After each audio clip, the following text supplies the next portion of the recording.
Pues buenas tardes, estamos en una emisión más del programa más famoso de radio en internet, ¿no?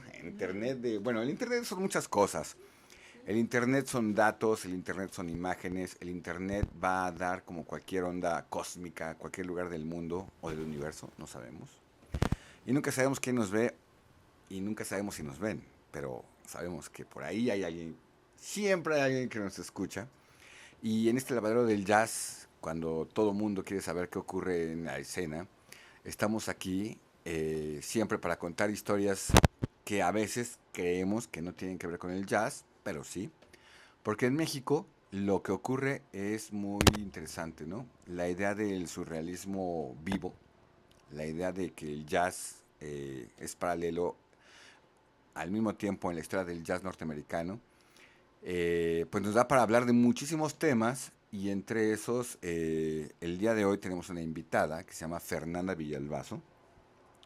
Es una música, violinista que ha estudiado en Europa, ha estudiado en México, en varios lugares otros, pero que incursiona básicamente en la música clásica y de ahí se da lujo de hacer experimentos y interpretar cosas que seguramente ahorita nos va a platicar por qué, en géneros diversos, que de alguna manera eso también es jazz, desde el punto de vista de los soneros, cuando dicen que el jazz de México es el son.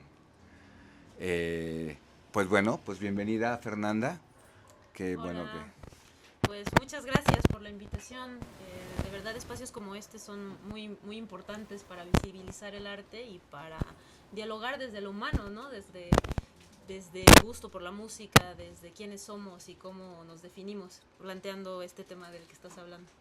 Sí, pues tú que has incursionado, platícanos un poquito cómo ha sido tu formación, porque mucha gente seguramente te habrá visto en Bellas Artes o te habrá visto en algunas salas importantes del mundo, pero me gustaría que nos contaras un poco tu historia de músico, cómo y por qué eres músico. Sí, claro que sí. Pues mira, mi nombre es Fernanda Villalbazo, soy violinista clásica de formación, también tengo una formación en pedagogía instrumental y una especialidad en dirección de ensambles. Desde ahí he abordado otros géneros musicales como el tango y actualmente también el bolero y el son jarocho también. Y creo que lo más interesante para compartir con nuestros escuchas o el por qué podría ser este diálogo de interés es justamente por un perfil bastante variado que me caracteriza por decisión propia, por decisiones que he tomado, pero también por circunstancias en las que me ha puesto la vida. Como mencionaste, estudié en Europa, residí más de 12 años allá y también ese contraste entre las dos o tres culturas, viví en Italia, después 10 años en Austria y el poder haber vivido en ese contexto muchísimas experiencias muy contrastantes tanto en el ámbito musical como en el ámbito personal. Creo que es algo que me apasionaría compartir hoy Ujú. con ustedes en este espacio. Sí, pues, a ver, ¿a qué hora comenzaste tú? ¿A qué edad comenzaste?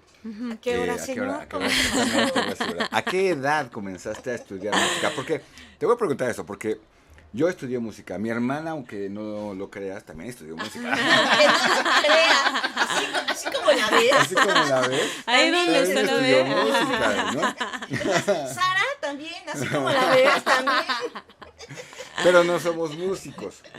Porque yo recuerdo cuando hicimos el pues, propedéutico para poder estar en las escuelas de música cuando éramos niños, o sea, no estoy diciendo de adultos o adolescentes, sino de niños, Unas el piquis. examen musical abierto a todo mundo y todo mundo que ya en ese mundo pequeño de la música. Y como música siempre se pensaba en instrumentista, ¿no? Siempre se pensaba violín, piano y guitarra.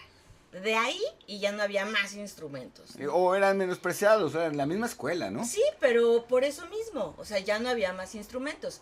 Y entonces, pero para poder acceder en la escuela a estudiar algún violín, guitarra o piano, había que llegar a los 6 años ya sabiendo siendo tocar Vivaldi, concertista, ¿no? ¿no? Ujú. Entonces, era Lo una... que queremos saber, lo que aquí mi compadre quiere decir es, ¿cuál fue tu fórmula? ¿Cómo comencé? Sí. Bueno, esto que mencionan es muy importante y también es uno de los temas que me apasionan mucho, que es la pedagogía instrumental. Como dije, estoy formada en eso y estoy muy preocupada por abrir espacios para formar a los maestros de instrumento. Uh-huh. Es un área de estudio que no existe en México, que en países como Austria y Alemania está más que avanzada y que implica que el tocar un instrumento no te hace automáticamente un buen maestro de ese instrumento, ¿no? Entonces, bueno, esto se conecta un poco con estas experiencias que ustedes mencionan, de que a veces una persona que quiere empezar a tocar y cuyos padres no son músicos o algo por el estilo, tiene dificultades para entender cómo podría seguir el camino de manera más adecuada, ¿no? Entonces, bueno, esto también implicaría que nosotros como músicos nos ocupemos de formarnos en la pedagogía de nuestro instrumento. Pero bueno, retomando la pregunta, yo comencé en un coro, a los 5 años, en un coro de la Casa Popular de la Delegación Magdalena Contreras, con la maestra Etna se llamaba. Y bueno, si por ahí le llega esta señal del Esto universo, es cósmico, siempre llega. Oye, pero fíjate que, bueno, perdón que te interrumpa, sí. pero a veces uno piensa que este tipo de casas, ¿no? Sí. La Casa de Cultura, la Casa Popular, ahora que creo que ya no hay casas de cultura, sino solamente son pilares. Pero bueno, a lo que voy es que no le damos la importancia que debería de tener y casi siempre son lugares en donde van haciendo el gusanito, la inspiración y siempre hay un buen maestro en esos lugares. Sí, totalmente. Al menos en este caso yo tuve la suerte de tener una excelente maestra que seguía, si no mal recuerdo, el método TORT de formación. Entonces tocábamos instrumentos de percusión, era muy exigente, ¿no? Y yo considero que eso fue lo que me dio las muy buenas bases para poder después ingresar a una escuela más profesionalizante, como fue después la Olinjo Listli y luego la Escuela Superior de Música. Pero el poder entonar, el poder repetir ritmos, todo eso, digamos, formalmente lo aprendí ahí. Aunque si nos vamos un poco más atrás, podría decir que comencé pues escuchando a mi papá cantar y tocar boleros de manera autodidacta, ¿no? En el piano, en la guitarra, desde que nací, básicamente. A mi tío, también tengo un tío al que le agradezco muchísimo todo ese background cultural, que es un conocedor de la música latinoamericana, totalmente autodidacta, pero que me hizo crecer en un ambiente bohemio, ¿no? Y que también es parte de por qué interpreto música tradicional y boleros y todo esto, ¿no? ¿Y entonces por qué te fuiste tú a lo clásico? Eso no lo sé, en realidad, pero sí sé que, bueno, mi mamá me cuenta que desde los 3 años yo le dije que quería tocar el violín, y pues como a esa edad nadie me quiso aceptar, seguí insistiendo por años, y después, bueno, me metieron a este coro, y en algún punto dije, sí, pero yo quiero tocar, y me dijeron, ¿qué quieres tocar? Dije otra vez violín, y me dijeron, pero si hay un piano en la casa, ¿no quieres mejor otro? No, yo quiero violín. Y de lo que sí me acuerdo es que yo lo tenía claro, o sea, no me acuerdo por qué, pero yo tenía claro que era violín y que quería tocar violín, y sobre todo sí me atraía la música clásica. O sea, me dicen también que llegaban invitados a la casa y les preguntaba si querían música, y pues yo ponía mi CD de Mozart, ¿no? o de Beethoven, ¿no? Cosas así. Ajá. Entonces, pues no lo sé, pero había una conexión ahí. Sí. Tu CD, o sea que eres de muy pa' acá, ¿no? O sea, pues sí, digo, yo me imagino que estás hablando de que eres una niña. Unos rollos pues, así de metal y le damos con vuelta. Hoyitos, ¿no? El fonógrafo, ¿no? Sí. No, pues qué tiempo, si son del tiempo del fonógrafo, pues qué maravilla. Se ven muy jóvenes además. Sí, pero esta cara que ves, bueno, ya me la he operado. Tiene muy buen doctor que le hace su cirugía. Sí, se nota. Y luego me pasas el teléfono. Pero bueno, la educación en México, musicalmente hablando, es difícil, es complicada, porque termina siendo de alguna manera clasista. Sí. ¿Por qué? Porque finalmente requiere no una voluntad o un talento nada más, requiere muchísima atención, pues prácticamente de toda la sociedad, ¿no? Comenzando por los padres, que pues, no solamente es una cuestión de tiempo o dinero, ¿no? Repito, que no es una cuestión... Bueno, el tiempo, señor, es un claro, lujo. Claro, entiendo eso, por eso estoy diciendo que no, es clasista de otra manera. Sí. Porque el asunto es que, bueno, pues yo he visto muchas niñas, sobre todo, por ejemplo, otra cosa diferente que no tiene que ver instrumentalmente hablando, pero sí con el arte o algo que las niñas, sobre todo, se ilusionan por, no sé dónde sale esa idea, el ballet clásico, ¿no? Ujú. Y Es que toda niña decente debe ir al ballet. Y es complicado. Y se toman el tiempo y parecía que van al gimnasio y les da cierto estatus. No a las niñas nada más. Yo creo que no lo entienden. Las niñas juegan un poco a la idea de lo que ven con sus compañeras, lo que se ilusionan en los cuentos que les cuentan.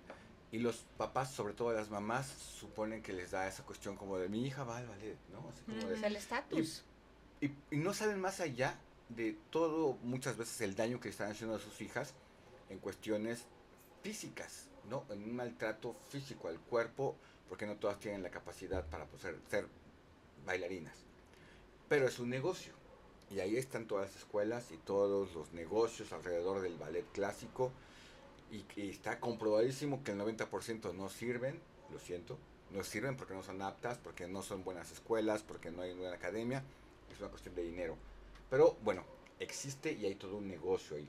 Pero con la música es muy complejo, es mucho más allá, es reciente que hay una apertura a tener escuelas diferentes privadas, pero pues normalmente en México, supongo, casi estoy seguro, todo va encaminado a la música pop, al rock, a otro tipo de música, pero la música clásica solamente es como para la cierta elite en un sentido que yo no termino de entender.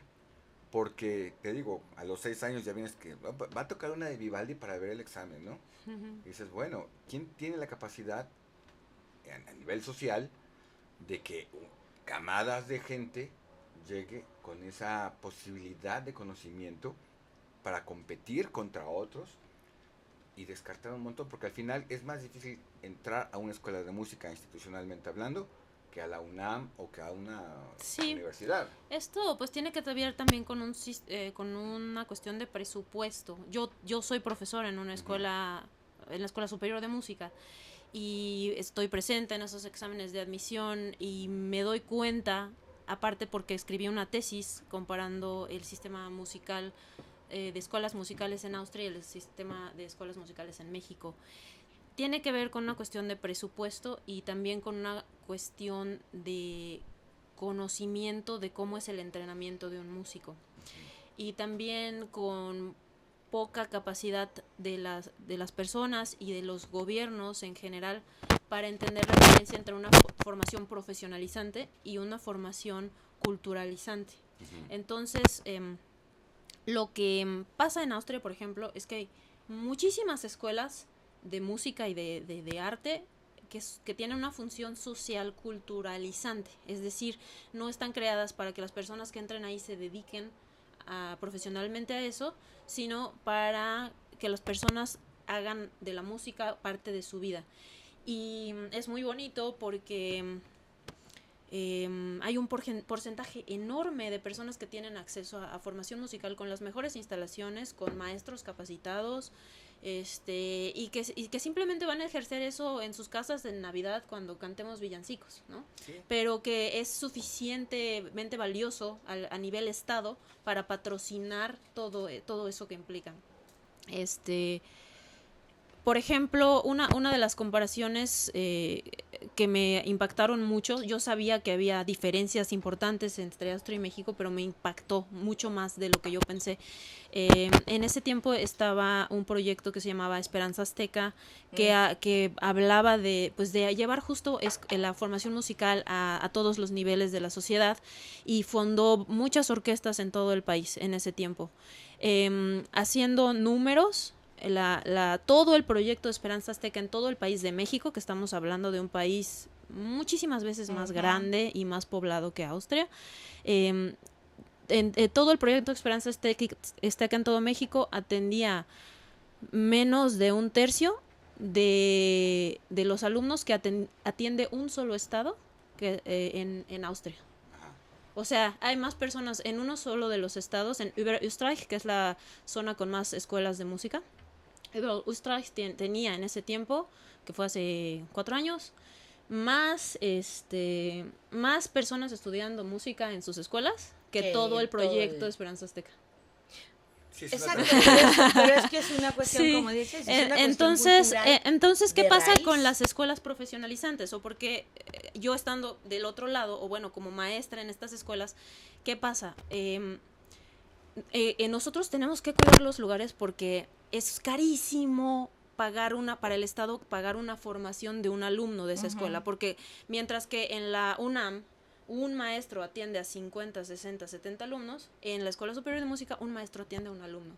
Sí. Entonces es carísimo. Y la Escuela Superior de Música, como la Facultad de Música, como la Olin Yolistli, la profesionalizante, estas escuelas están diseñadas como el conservatorio, están diseñadas en teoría para que sus alumnos se dediquen a la música, son entre comillas universidades.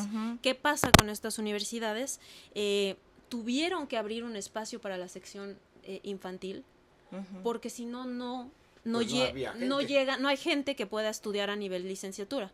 Pero entonces hablamos de una fuga de recursos, porque ese dinero que debería ir para una formación profesionalizante, es decir, traerles clases maestras a los alumnos, ponerles todo lo que necesitan tener, pues se desvía bastante en la sección infantil. ¿Qué pasa en la sección infantil? 98% de las personas que entran van a desertar, ¿no? Entonces, ¿qué sería lo ideal? Que hubiera muchas escuelas con una meta culturalizante, que implica que las personas estudien por cultura, por conocer, por gusto, por integrar la música o el arte en su vida, y que de ahí, si surgen algunas personas con un perfil para dedicarse a la música, entonces se canalizarán a las escuelas profesionalizantes. Es que eso debería haber sido entendido hace muchos Exactamente. Se supone que a nivel bachillerato, por eso estaban las optativas artísticas, ¿no?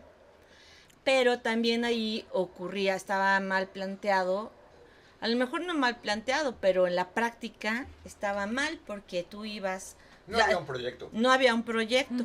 Entonces, yo soy parte de ese porcentaje que valió queso, porque pues nos daban cine. Música no existía, era cine, teatro, pintura, bueno, artes plásticas y creo que ya, ¿no? Párale de contar. Y había otras optativas deportivas, que es así todos. Y había el taller de música, en la prepa, por ejemplo, había el taller de música. Y es que yo no recuerdo que hubiera el taller de música. No, sí, claro, tienes toda la razón. Pero ganamos un concurso interpreparatoriano de banda, nosotros tenemos de alientos, de alientos. Metales. Pero a ver, esa maestra tenía mucha enjundia sí, claro, y defendía la plaza, defendía su proyecto. Pero fuera de eso, el maestro de cine, por ejemplo, que era un buen maestro de cine, pues iba a sentarse a la butaca. No tenía pasión. No tenía pasión. Y supongo que lo mismo ocurría con la y el de maestra artes que tuviste plásticas en el coro. igual. Tenía pasión por defender su trabajo, lo que le gusta y la idea de poder aportar algo a la sociedad, ¿no? Que eso es fundamental. Sí. Eso es lo que falta. Claro, pero y se supone que en plan de estudios desde la secundaria también está, por eso te obligan a tocar la flautita. Pero la flautita es un instrumento que, bueno, es el que más, económico y todo. Pero los maestros son maestros frustrados que llegan a la escuela a obligar al niño que toque.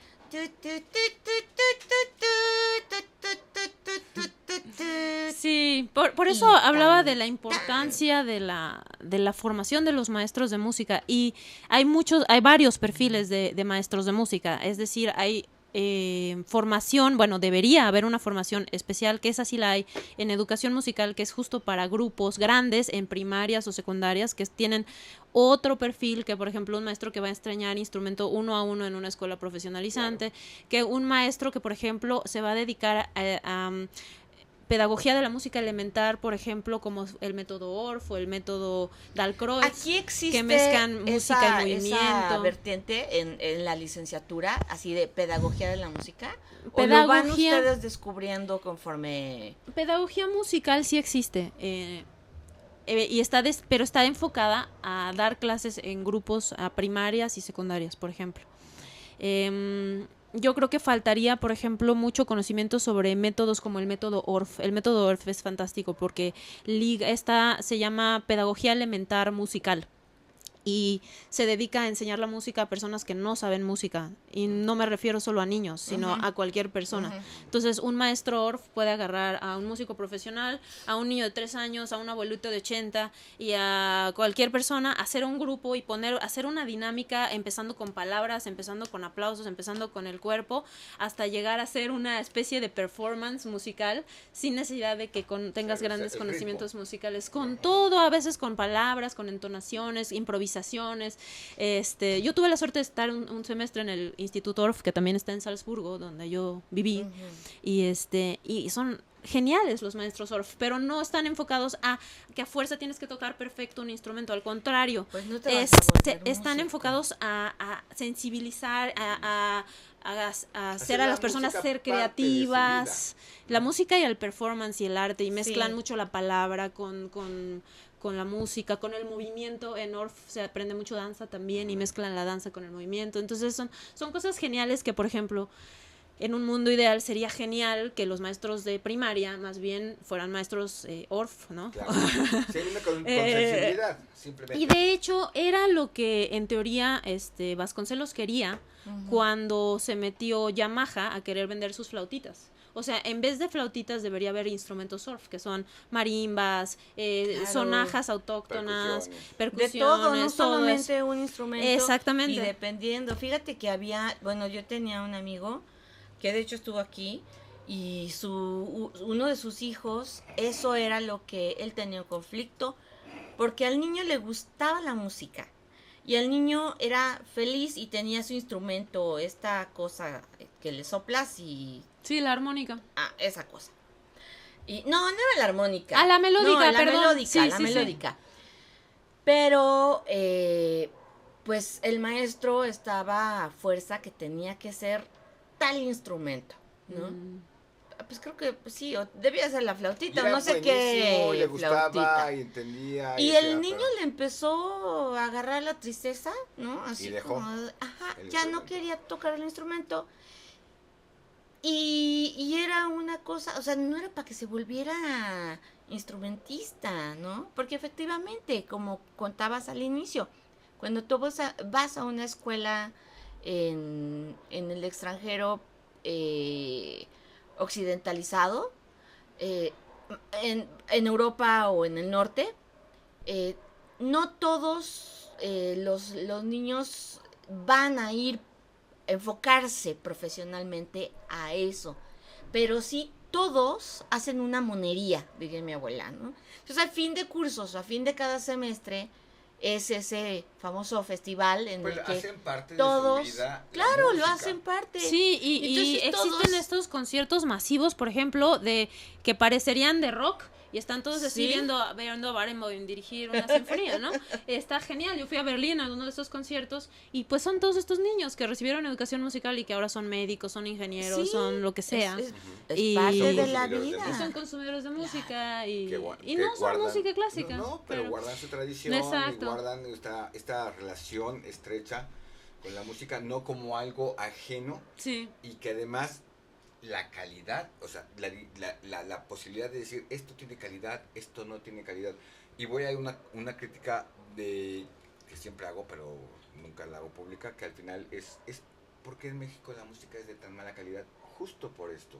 Porque no es una casualidad nada más, desde mi punto de vista, que esto ocurra.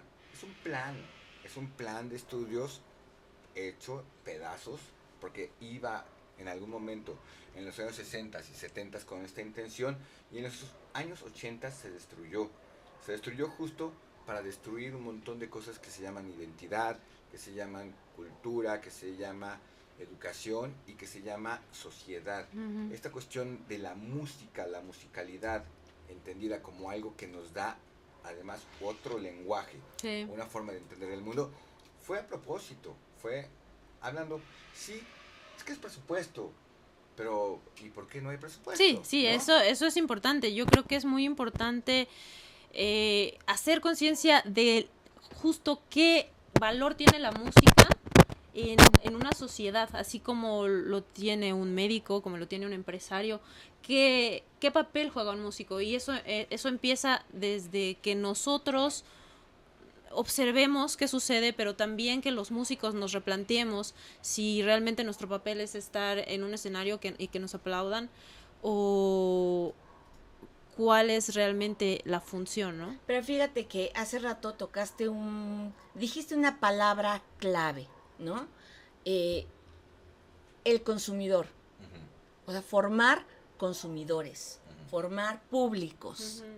Que yo creo que no se han puesto a pensar los que hacen los planes de estudio, no lo han visto de esa manera. Y quizás si lo vieran de esa manera, ok, todo es dinero, ¿no? Y todo al final de cuentas se transforma en comercio. Todo, Sí. todo, lo que tú quieras. Entonces, si se viera de esa manera quien esté haciendo el plan de estudios, así que si alguien por ahí nos ve que está haciendo eso, por favor, eche ojo y oreja, ¿eh? Pues sí, ¿no? Porque se está perdiendo toda una industria. O sea, a ver, ¿quieres un público enfocado a que compre tu disco, a que, no sé, ¿no? Que consume música, de todo tipo de música? Pues entonces desde la primaria, en el kinder sí te enseñan todo esto que me imagino, ¿no? Que, o sea, eso, el tamborcito. Yo ya no lo sé. Bueno, no sé, en mi No lo generación, yo cuando fui al kinder, pues era jugar, aprender bailando, aprender cantando, aprender a qué suena, y entonces, ¿no? Estás así con juegos y cantos y no sé qué tanta cosa. Y eso, la música te hace aprender muchísimas cosas, te hace aprender matemáticas, te hace aprender, ¿no? Infinidad de cosas. El idioma. Escucha, comunicación, sí, muchas cosas, pero tiene que ser enseñado también de la manera Claro, adecuada al sí. contexto, porque no hay Ajá. una manera adecuada. Si no es una manera adecuada al contexto, si eres maestro de kinder es un contexto, si estás enseñando para que esa persona se dedique profesionalmente es otro contexto, Sí, ¿no? Pero no, tiene pero que ser adecuado. yo me refiero a seguir con esta sensibilización, porque en el kinder te lo enseñan así, con la finalidad de sociabilizar y una cuestión motriz, ¿no? Pero llegas ya a la primaria y resulta que pues ahí ya se cortó. Sí, ahí se ya cortó. no se trata de jugar, al contrario, ¿no? Es, niño, siéntate bien, niño, no deslata, niño, checa esto, niño, ve al frente del pizarrón. Entonces ya es como, ya no hay libertad, ¿no? Quedas como soldadito. Luego entras a la secundaria y además en la primaria no tienes este tipo de clases externas en el plan de estudios, Sí. ¿no? Porque además, pobre maestro. El maestro, un único maestro tiene que dar matemáticas, ciencias sociales, ciencias naturales, historia, ¿qué más? ¿Qué más te dan en la primaria? Bueno, son como 6 cosas, ¿no? Que tienes que aprender. Un solo maestro, que tiene poca capacitación además, ¿no? Estudió la carrera, pero pues hay que capacitarse. Muy pocas escuelas de gobierno, hablando institucionalmente, ¿no? Tienen, y son las pilotos o cosas así, tienen este tipo de vertientes, de irse, pues que se van a una biblioteca. Yo me acuerdo que a mí sí me tocó. Teníamos una maestra aparte que nos llevaba a la biblioteca que estaba afuera de la escuela, y en otra escuela, y jugábamos con las historias que íbamos encontrando en los libros. Y así, ¿no? Luego nos llevaban a natación y era escuela de gobierno. Sí, se ha ido perdiendo eso, Ajá. ese tipo de... Pero vuelvo, Ya no hay. vuelvo al tema. Y Es luego una vas cuestión a de la destrucción. secundaria. Es una cuestión de destrucción. Pero, por ejemplo, Pero está tú- mal claro que está enfocado mal, y debería. Pero tú que estudiaste esto, que lo estás aplicando, ¿dónde lo estás aplicando? ¿Dónde estás trabajando este proyecto de...? A ver, bueno, como mencioné, yo doy clases en la Escuela Superior de Música. Ahí, pues, lo que aplico es la pedagogía del violín. Doy clases a ensambles que se van a dedicar, bueno, a violinistas y a ensambles. También doy música de cámara, que se van a dedicar a la música. Tengo alumnos desde infantil, adolescentes y alumnos adultos de licenciatura. Ahí, pues, lo que aplico es un método que va dirigido a que ellos se puedan dedicar a la música, ¿no? Con oportunidades laborales en un campo que es cada vez más pequeño, que es que el nivel cada vez es más alto y la exigencia es alta, ¿no? Pero también, por ejemplo, trabajo para una fundación que se llama Vivir con Arte y ahí dirijo un ensamble de adolescentes en donde más bien la idea es que se puedan formar como seres humanos a través del arte. Entonces, ahí aplica un poco otro tipo de métodos porque aunque también la idea es que suene muy bien lo que interpretan, más el enfoque está en que puedan crecer humanamente a través de la música. Entonces ahí, por ejemplo, pues comenzamos con un grupo de adolescentes súper tímidos que les decías, bueno, a ver, ve a tu compañero y se escondían detrás de la gorra, ¿no? Y fue hermoso irlos viendo florecer a través de, por ejemplo, ejercicios tan simples como lanza una pelota con una emoción y ve a los ojos a tu compañero, ¿no? Y bueno, muchos otros ejercicios tanto fuera como dentro de la música que fueron generando contacto. Al inicio, por ejemplo, empezamos sin partituras, empezamos que tocaran todo de memoria y empezamos con movimiento. Entonces la idea es que mientras tocan ellos se movieran tocando y sus primeras presentaciones fueron así, con una especie de coreografía en la que tocaban y se movían. Y pues ver los resultados de ese trabajo, que además también en algún punto recibimos la ayuda de una maestra de teatro que los estuvo coachando también en la parte de conciencia corporal y muchas cosas. Entonces, pues ese es otro trabajo que está ahí, que es muy hermoso porque puedes ver lo que este tipo de formación hace, ¿no? No solo en el resultado sonoro y musical, sino en cómo de repente los ves riéndose, comunicando, transmitiendo al público, con muchísima más apertura en sus hombros, con un manejo del escenario pues muy profesional, ¿no? Esa es en la Fundación Vivir con Arte, sí. Y bueno, por otro lado, también he hecho proyectos con una asociación que fundé en Austria ya hace 2019, en 2019. Y esa asociación pues se trata de intercambio cultural a través del arte y de la música. Y entonces, bueno, a través de esa asociación, por ejemplo, me llevé a 8 mexicanos a Austria a justo capacitarse en pedagogía instrumental, pero también a tocar y a convivir con la gente de allá. Y estuvo muy padre porque algunas de los efectos que tuvo este proyecto, aparte de hacer conciencia en estas personas, en estos grandes músicos que fueron, porque eran todos estudiantes o músicos profesionales de música clásica, pero que querían formarse en pedagogía y que se dieron cuenta de realmente todo lo que nos falta en México, saber sobre pedagogía instrumental para poder enseñar un instrumento. Pero aparte de eso, fue hermoso, por ejemplo, verlos quedarse los acomodé con familias austriacas, con familias del lugar. A cada uno se quedó en una familia distinta. Y por ejemplo, al principio me costó mucho trabajo encontrar familias que quisieran hospedar, ¿no? A mexicanos, porque ay, es que los mexicanos, ¿no?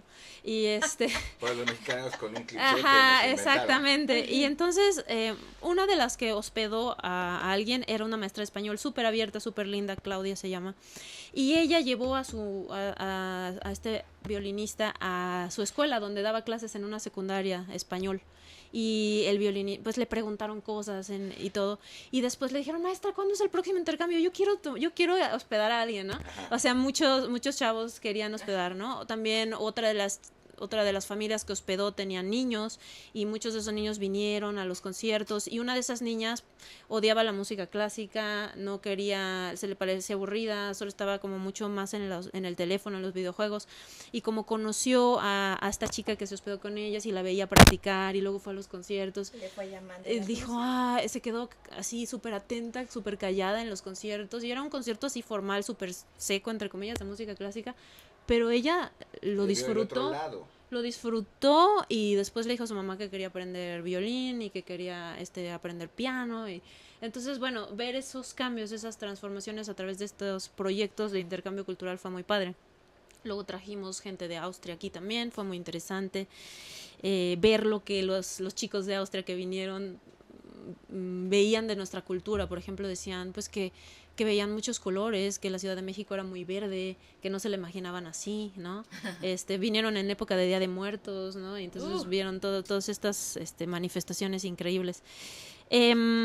Y bueno, también con esta asociación hacemos un proyecto que se llama Música para Compartir, con el que hemos llevado música, por ejemplo, a asilos, a personas en situación social. Ajá, exactamente, personas en situación de calle, en fin, ¿no? Entonces, ahí es donde más como músico me he formado en cuál es realmente el valor de la música. O sea, sí, en un escenario donde la gente sabe a lo que va y eso es bonito compartir la música, pero cuando tú te llegas con un grupo de personas en situación de calle que tú te esperas que lo que están esperando es a que les den de comer, porque y dices, no, pues seguramente no nos van a poner atención y de repente empiezas a ver cómo se quedan callados con un respeto y con una sensibilidad y puedes verte a través de sus ojos y puedes darte cuenta que sus ojos son iguales a los tuyos y que sienten igual que tú y que son igual de personas que tú y que esa percepción conjunta de la música nos une y nos humaniza a todos, es increíble. Y luego que una de esas personas se levante y diga, yo no había recordado mi infancia hace muchos años y al escucharlos pude recordar cómo le tomaba la mano a mi madre de niño, ¿no? O una señora en un asilo que dijo, yo nunca he visto el mar, pero escuchando la música de Bach me lo puedo imaginar. O sea, ese tipo de cosas. O un señor con demencia senil que nos dijo después de un concierto de boleros que llevamos al asilo, que dijo, pude recordar, o sea, él ya no recuerda nada, ¿no? Y decía, sí, claro. pude recordar muchos momentos de mi vida, ¿no? O sea, el entender, yo no, aún como músico, no había entendido hasta esos momentos la trascendencia, ¿no? De lo que, pues, claro. Por otro lado también, en colaboración con otra asociación que se llama Cultures in Harmony, fuimos a la Sierra Tarahumara, a compartir con los músicos de allá y pues más bien aprender. La verdad es que eso también enseña muchísimo, desde cómo te comparten sus piezas, desde cómo ellos viven la música como parte de su vida, y esos son como todos, ¿no? Y, por ejemplo, si eres violinista, ya es como, no, es que él es violinista, ¿no? O sea, tienes un estatus. Sí, y bueno, el poder contribuir, por ejemplo, a que sigan construyendo sus instrumentos, porque algo que damos tan por hecho aquí, que es, pues voy a la tienda y compro una guitarra, compro un violín, allá es de dónde saco las cuerdas para, o sea, vivo en la punta de la sierra, me tengo que ir hasta la ciudad más cercana, que es Krill o Chihuahua, para ir por un juego de cuerdas, o ese tipo de cosas que damos por hecho y que te das cuenta, y pues... que no solamente es poderlas conseguir, sino cuánto te cuesta. Exacto, ¿no? Cuánto te cuesta. Y pues ahí entiendes también el valor que ellos le dan, porque si ellos invierten, o sea, todo eso en poder tocar su instrumento y en tener un instrumento, construirlo ellos, pues es porque para ellos es algo tan importante para su identidad. Que bueno, sí, se aprende muchísimo. Y también para mí el mejor público que he tenido, tocando una sonata de Prokofiev para 2 violines, y o sea, para ellos tocábamos lo mismo que tocamos en Bellas Artes y ellos escuchaban a veces mejor. O sea, el nivel de escucha y el nivel de no juicio es lo más hermoso que he vivido en la Sierra Tarahumara. O sea, unos oídos que te escuchan no para decirte si está bonito, feo, si está bien o mal, o sea, escuchan lo que es. Y ya, ¿no? Y eso que los asombra y que transforma y que dices, simplemente lo perciben. Claro. Esto me lleva a una situación que es la otra parte de la entrevista y que es muy importante, porque el motivo por el que estamos aquí es que se va a presentar el próximo 9 de agosto en el Convite Fernanda, y pues sin tener que tocar y hablar de como una cuestión cronológica de su vida, esto que nos está contando nos lleva a esta idea de otro tipo de música que no tiene que ver Ujú. con la música clásica y que durante mucho tiempo en México estuvo menospreciado desde el punto de vista de la música clásica, y ha sido un trabajo complicado poder llegar a entendernos, porque no es solo algo que te ocurre a ti, es algo que nos ocurre a todos, como nos ocurre con la comida, por ejemplo, ¿no? Ujú.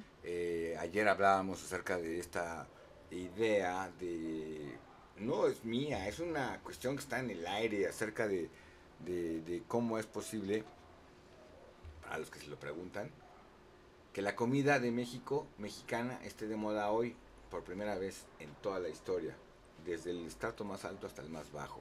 Es la primera vez, ¿no? Y entonces eso mismo ocurre con la música, Sí. ¿no? Por fortuna se está revalorizando mucho, y también retomando un poquito el tema que hablábamos de que, bueno, se requieren más escuelas para culturalizar, para sensibilizar sin necesidad de que sean escuelas profesionalizantes, pues están viendo ciertos cambios. Esperemos que todos estos, digamos, pilares y estos proyectos de casas culturales realmente sigan creciendo, se capacite a los maestros y se siga dando importancia a esto. Paréntesis también, en Austria, en estas escuelas no solo se enseñan instrumentos clásicos, sino se enseñan instrumentos tradicionales con la misma seriedad, ¿no? Entonces, bueno, retomando el tema de los géneros musicales y de cómo estamos poco a poco revalorizando todas estas manifestaciones culturales, yo lo viví muy claramente al haber ido como estudiante de música clásica a una de las mejores universidades de Europa a estudiar, y de repente en esa, digamos, en ese contexto y en esa soledad, decir, quiero escuchar una cumbia, quiero escuchar un bolero. ¿Cómo le hago? No, pues lo tengo que tocar yo, ¿no? ¿Por qué? Porque no puedo ir a un bar, a una cantina a escuchar un trío de boleros, o no puedo ir a un alma marrumba, ¿no? Entonces tengo que hacerlo yo. Entonces, en algunas reuniones así con algunos compañeros igual del Mozarteum que en ese tiempo llegaron, yo estuve bastante sola por unos años, habíamos pocos mexicanos, pero hubo un boom en el que llegaron sobre todo varios guitarristas, porque hay que reconocer que en México hay un muy buen nivel de guitarra clásica, que entonces llegaron varios compañeros y de repente empezamos a hacer reuniones y con gente de México, no solo músicos.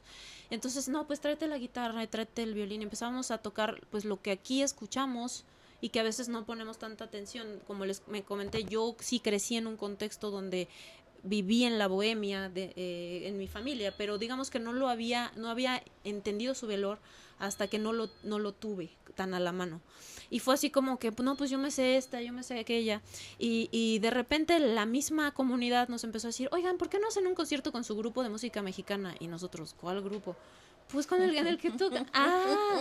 Entonces como que dijimos, bueno, a ver, podría ser, ¿no? Entonces nos dimos a la tarea de pues ponernos a escuchar las canciones ya seriamente y hacer los arreglos y todo, y entonces nos dimos cuenta que no era nada fácil, ¿no? Un amigo guitarrista pues se compró una jarana una vez que vino a México y empezó a aprenderla a tocar, y pues tampoco fue nada fácil, y nos pasábamos horas entre riendo y jugando, pero ensayando muchísimo, ¿no? Para que realmente saliera bien, y escuchábamos pues a Son de Madera, Los Cojolites, a estos grupos de grandísimos músicos, o sea, que para llegar a tratar de imitar lo que hacen son horas y horas y horas de práctica para músicos clásicos en formación, en años de formación clásica, que están en una de las mejores universidades del mundo de música, y aún así horas y horas de ensayo, ¿no? Entonces así fue como pues empezamos a hacer conciertos. Y a presentarnos, hacíamos conciertos y además después de los explicábamos un poquito sobre de dónde venía esa música, y el público era interesante porque era gente de Latinoamérica que extrañaba su música, gente mexicana y gente de Austria que le interesaba conocer otro tipo de cosas, y de repente ese público tan dividido se volvía uno, ¿no? Sobre todo con el son jarocho. Me acuerdo que empezamos tocando boleros y son jarocho, y como que hacemos una sección de boleros y luego entraba el son jarocho, y en el son jarocho era como para mí una vez me di cuenta, es que esta música tiene el sol adentro. O sea, es invierno, me estoy muriendo de frío, estoy deprimida, pero y llega el sol y el color. Esto me mantuvo viva, me mantiene viva porque tiene el sol en sí misma la música, ¿no? Entonces, pues me acuerdo de cómo la gente sentía eso y de cómo de repente ese sol llegaba para todos en un invierno duro y cómo pues también lo compartían. Tenía un valor impresionante. Y bueno, después le pedíamos a una amiga que cocinara algo mexicano y se hacía la fiesta y se vendían tamales y bueno, ¿no? Entonces, ¿cuánto tiempo estuviste ahí? En Austria estuve 10 años. Wow, no, pues sí, un rato. Sí. Entonces, pues eso me llevó a poder entender el enorme valor que tiene la música mexicana en sus distintas expresiones y la comida mexicana. O sea, yo diario doy gracias porque puedo comer tortillas, diario doy gracias porque puedo comer papaya. O sea, es como yo viví lo que es no tener eso, por más que uno a veces diga, es que el extranjero es mejor, es que pues depende, ¿no? Depende a qué le llamas vida y a qué le llamas mejor, pero para mí tener sol diario es de verdad un gracias, ¿no? Tener todo, ¿no? Sí. O sea, cosas simples de la sí, vida, pero increíble, que al final se transforman en música. El proyecto Fernanda Villalbazo. ¿Cuál es el proyecto que piensas presentar? El proyecto que voy a presentar el 9 de agosto es un concierto de boleros, bolero retro se llama, y justamente pues trata de reconectarnos con esta historia de nostalgia, pero también de belleza musical, de romanticismo, replantearnos también de dónde viene nuestra percepción del amor romántico y tal vez revisarla, ¿no? A través de recordar y de cantar y de sufrir estas canciones también, el decir, ok, se queda en la canción y después me replanteo, ¿no? Mi visión del amor romántico. En fin, tiene que ver con también hacer un homenaje a estos grandísimos músicos que tuvimos el privilegio de disfrutar y de tener en la época de oro, ¿no? De Agustín Lara, sí, claro. María Grieber, Consuelo Velázquez, en fin, estos grandísimos, los Panchos, que sabiéndolo o sin saberlo forman parte de nuestro ADN musical, sobre todo como mexicanos, pero también como latinoamericanos. Creo que casi todos, consciente o inconscientemente, tenemos eso en nuestro ADN musical. Entonces, pues con el gran guitarrista José Manuel Alcántara, vamos a presentar esta selección de boleros, los digamos más representativos de esta época tan importante. Y bueno, regresando un poquito a José Manuel y a los Panchos, quiero decirles que José Manuel y yo nos encontramos en un proyecto de música experimental, contemporánea, así súper contemporánea. No sé cómo salió a la plática, que me preguntó, oye, ¿no te gustaría hacer un proyecto de boleros? Me lo preguntó como violinista clásica, y yo le dije, pues, sí, yo estoy buscando cómo retomar esta parte que yo hacía en Austria, de tocar música tradicional, y entonces le dije, y canto, y estoy retomando mis clases de canto, en fin. Entonces, pues perfecto, comenzamos hace casi un año apenas.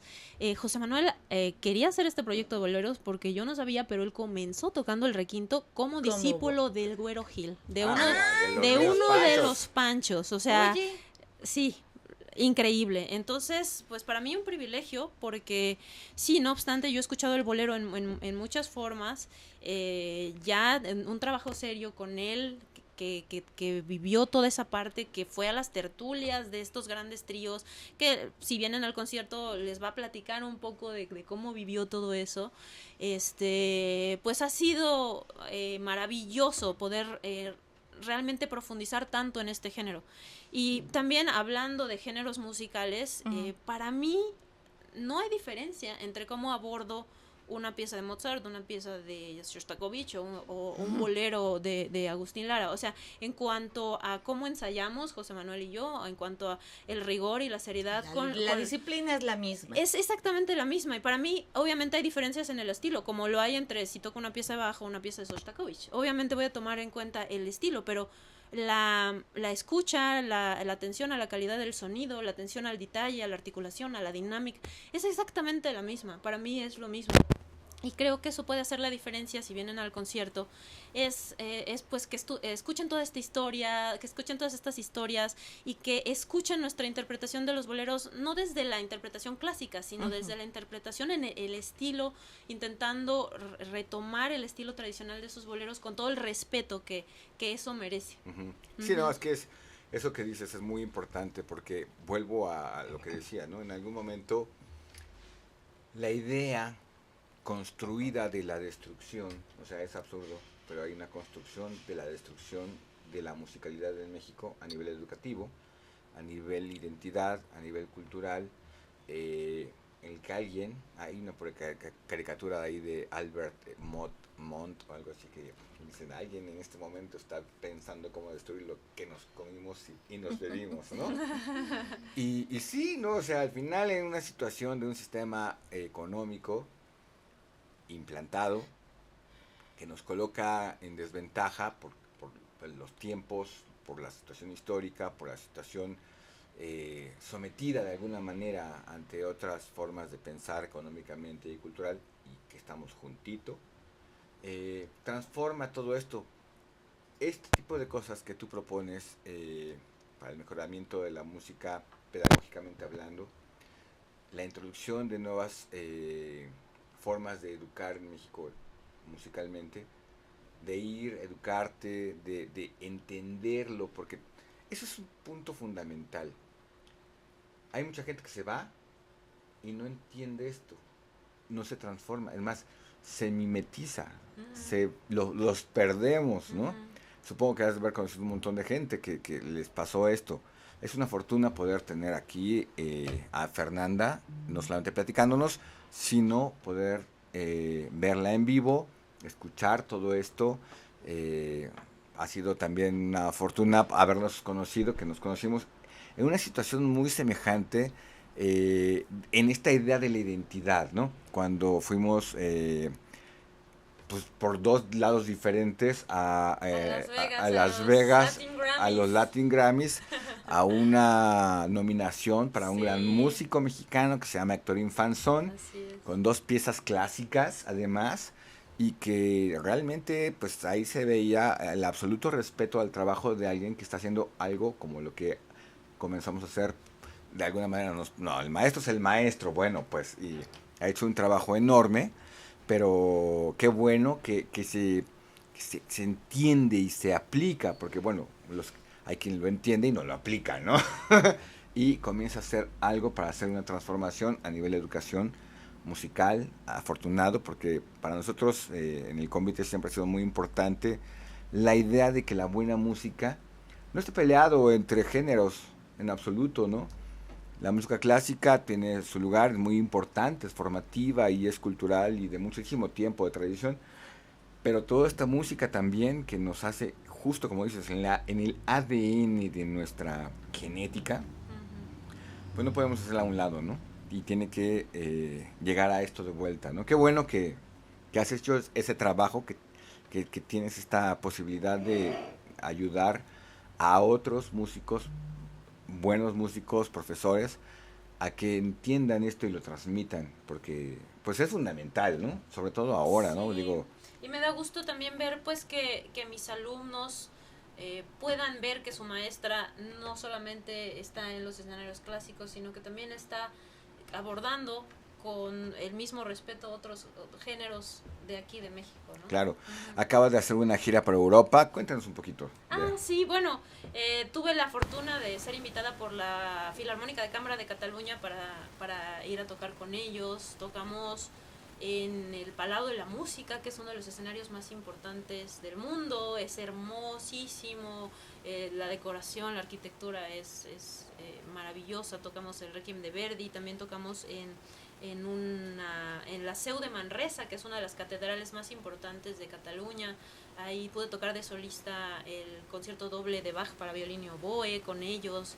Y bueno, eso fue lo que fui a hacer en Europa. Y como les hablaba, mi quehacer es un poquito así, por decisión, pero también porque la vida de repente me ha puesto un día a cenar con grandes músicos de grandes ligas como Pavo Jarvi y Joshua Bell y músicos de la Berliner y ver sus ensayos, o yo tocar en la Musikverein, la consagración de la primavera, y de repente, no sé, me veo también para sobrevivir como mesera o cuidando perros o yendo eso a tocar para personas en situación de calle, ¿no? Entonces, bueno, ¿a qué voy con todo esto? Que la vida me ha puesto, o he decidido estar en todas estas situaciones, géneros musicales, en fin, y lo que encuentro es que al final no hay tanta diferencia. O sea, al final nos sigue uniendo esa necesidad de ser escuchados, de ser amados, de ser apreciados. Y parte de lo que nos hace sentirnos comunidad y amados y apreciados son estas manifestaciones culturales. Y sobre todo mucho la música, porque la música no requiere de palabras. La música habla directo al corazón, a las emociones.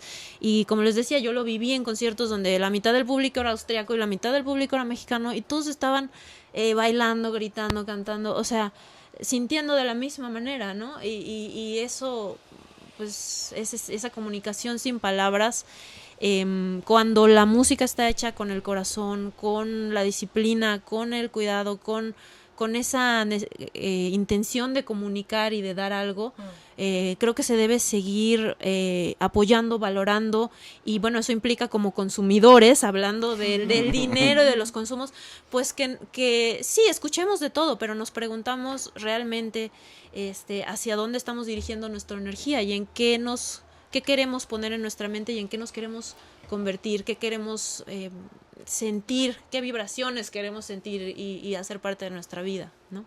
Sí, sí, ¿no? Con toda la razón.